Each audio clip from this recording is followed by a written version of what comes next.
Hi everybody, I'm here with James Sotto. James, a few questions. Uh, we just did a Freedom First concert for and with Kid Lamar in here in Massachusetts, and I just met you, and I wanted to ask you a question. How many years did you spend in prison? Well, I was convicted of two murders and I spent 42 years in the Illinois Department of Corrections for a crime I did not commit.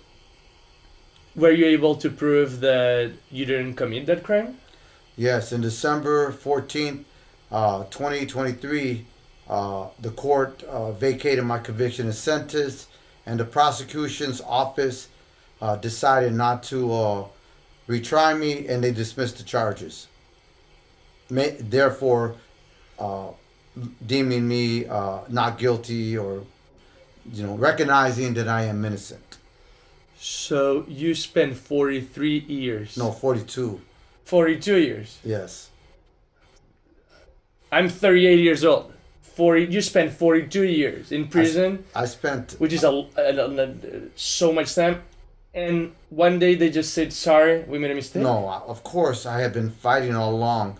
I had a small campaign of moving, making movement for me out there. They were putting T-shirts on. They were doing email campaign to the various state officials, county officials, city officials, whoever they needed to. They also did a couple of events where they had a little bit of music, some food. It wasn't necessarily a fundraiser. It was an awareness event where they were just educating people as to the circumstances of my wrongful incarceration, and then they just would either phone or email people in my support.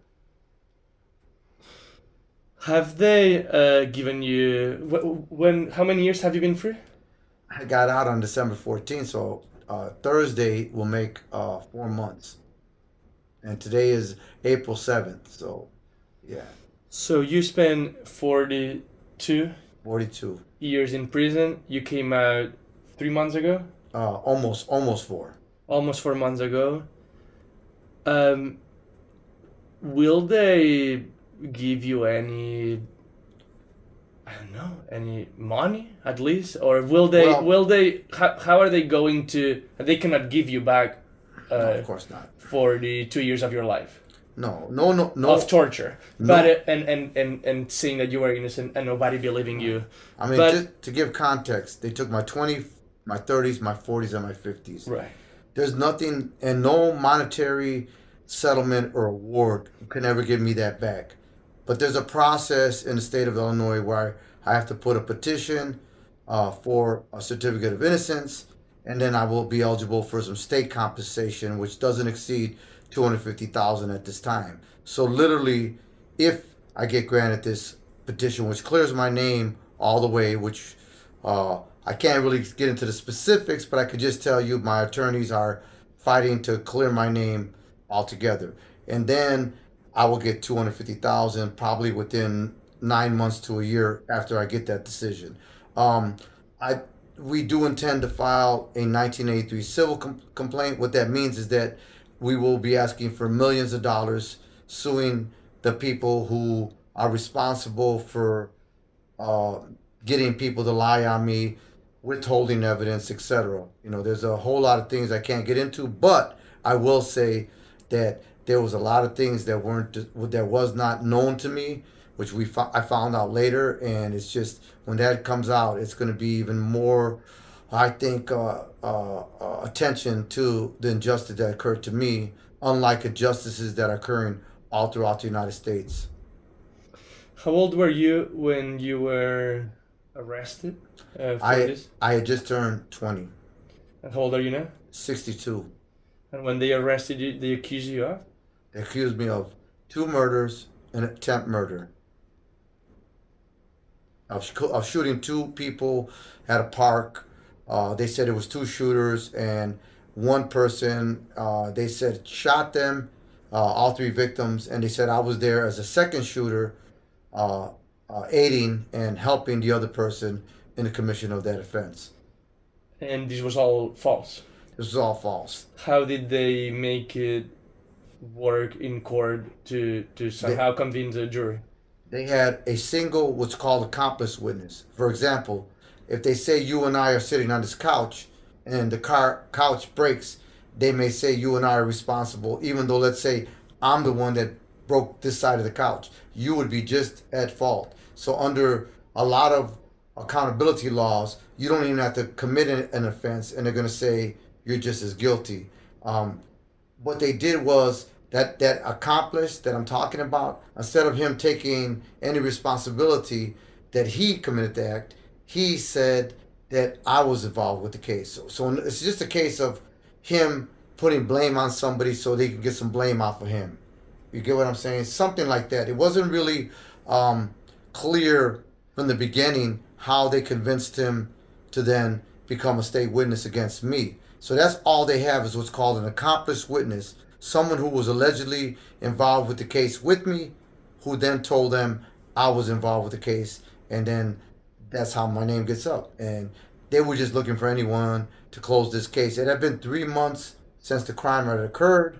They didn't have any arrests, and so when they did finally come to get me, they closed the case again, which means they thought they had the person. But it's a lot that goes into a wrongful conviction, and it's a lot. It has to go from the police or the detectives onto the prosecution, which is in my case was the state's attorney's office, et cetera and so forth. It even my attorney, my own trial attorney, was complicit by not fighting the way he should have uh, on my case, and so it happens in a lot of cases. I'll say that. When you learned about Keith Lamar, um, were you surprised? Is that just one of the many, many cases that exist in the United States? I was surprised in that I've read so much case law. Let me just give you roll this back just really briefly. I am a self-taught prison litigator, or was commonly known as a jailhouse lawyer. I helped a lot of individuals win new trials. I got a couple of exonerations and a lot of sentence reductions. So I read a whole lot of cases. Now I didn't read all of Keith Lamar's record, but I did read a lot of the relevant case. This was while you were in prison. This is while I was in prison. I also managed to get a few articles that mentioned his case and the injustices against Keith Lamar, who's on death row. And so when I started reading this stuff, I started seeing, wait, this doesn't sound right.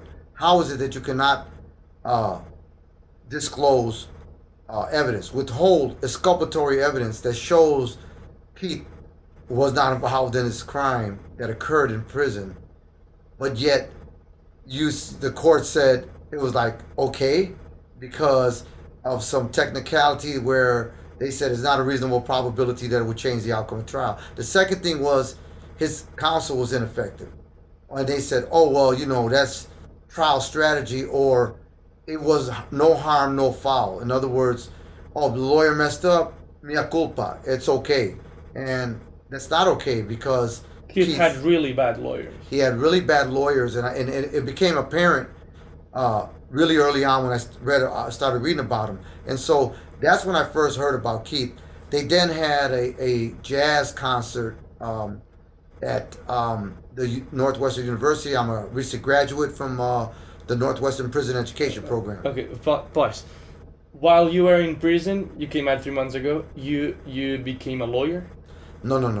What happened was 3 months, a month before I got out of prison, I graduated from this program, which allowed me to get a bachelor degree in science and social studies. And so that's what I earned in prison through this program. But it's a legitimate degree.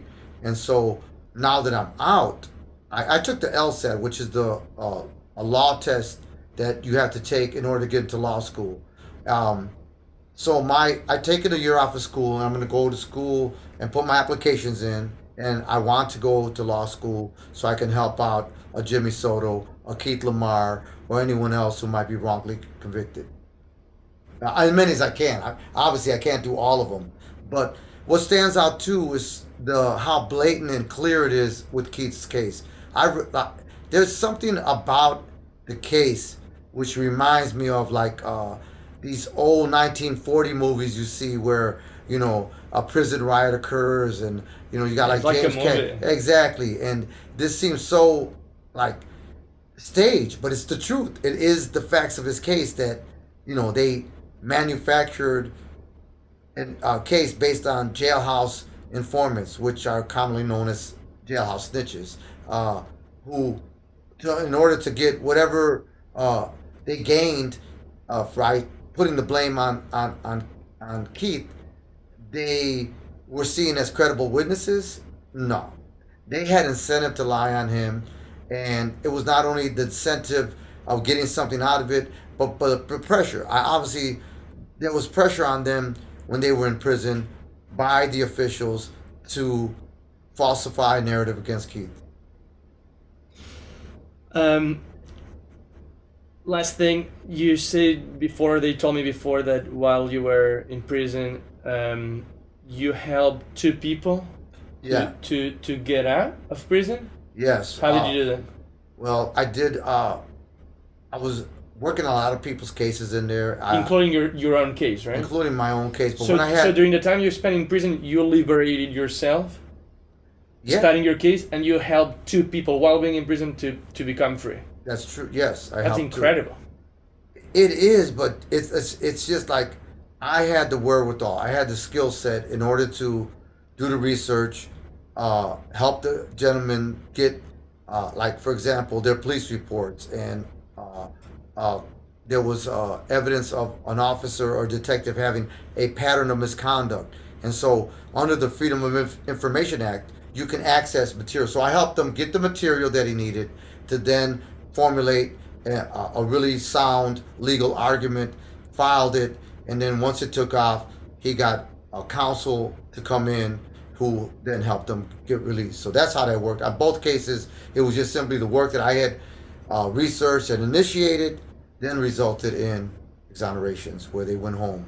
And it was kind of bittersweet because here it is, I'm getting other people out, Right. but yet I'm still locked up. So yeah, it's kind of surreal. And I know the same cases with Keith. Keith was given the how to do law from an old head named Snoop, and in turn, Keith, who came into prison illiterate, you would probably say, couldn't really read and write, who then taught himself these skills, and others helped him along the way. He learned the law, and he's helped people out with their legal problems. So, to him to do that, to be an artist, to be, so much more than I did. I was just helping people on the legal aspect. He's helping people in a whole nother way. He's helping them heal physically, spiritually, psychologically. He has a wealth of wisdom. And You felt all of that just now in the concert with what he was saying. Just the way his words, just listening to his, people just take the time to just listen to some of the words he's saying. He is giving profound wisdom. Not only is he showing what the system is based on, But which about is life. racism, but about life. Yeah, How do you deal with when you have the most terrible situation as he had, that you're able to find that resilience to continue on and fight, and people are drawn to that because he could have gone another way. He could have became that angry, bitter person that the system wants you to be, being in segregation. I know there's stories of him where they tampered with his food that they give him, where they wanted to move him to other cells, and just the harassment that comes with all that. They might want to take some of the things he has in there, which is maybe nothing to somebody, but it's the world of somebody locked up. I've been in that world, and I know just having the simple things like extra notepads, whatever the case may be, a paper clip. They want to come and take it because they look at, and they could deem that anything contraband at any time. So he lives like that under the spotlight, but yet this man is still able to come out that darkness with the brilliance of the sun. We have been speaking in Spanish until now. Why do you speak Spanish?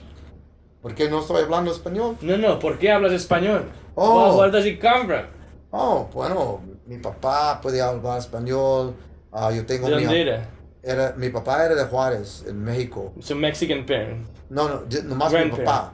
Ah, Sí, y mi abuelito y mi abuelita son de Juárez. No, bueno, uno es de Juárez. Mi abuelito es de Guanajuato, en una ciudad que se llama León, Salayas, ahí por el centro de México. ¿en la cárcel había muchos hispanohablantes? Sí, sí. Tienen como 25 por 30% de la gente que están preso en Illinois Son... están hispanos. Son mexicanos, puertorriqueños, dominicanos, etcétera. Y también hay muchos negros. Sí, sí, sí, claro. Yeah, yeah, yeah. But está mucha gente allí, están muchos que no pueden hablar español y eso es lo más duro y más difícil porque si no puedes hablar este lenguaje, Lengua, ¿eh? Lengua. yeah, lengua, Hablas muy perdón, bien. que si no puedes hablar lengua y también no puedes leer los leyes que debes saber para pelear tu caso, estás en situación que no tienes mucha esperanza porque ¿quién va a ayudar a esa gente? Ujú. Yo, sí, yo podía ayudar unos, pero es muchos más de ellos que están ahí y no nomás pueden vivir sin saber si van a tener chance para salir, Eso me da mucho coraje, para saber que el sistema no tiene nadie que pueda ayudar a esa gente. Y como Keith no tenía nadie que estaba ayudando, los abogados no estaban ayudando. Él solito, you know, estaba investigando su caso, estaba leyendo la ley, estaba aprendiendo cómo pelear el sistema y su caso. Y ya tiene gente que están ayudando y yo casi no conoce a Keith y yo quiero también ayudarlo porque yo creo, yo pienso que es una injusticia que este hombre está preso y tiene evidencia que puede enseñar que está inocente y la corte no quiere aceptarlo. Muchas gracias. ¿Está bien? Muchas gracias, muy bien.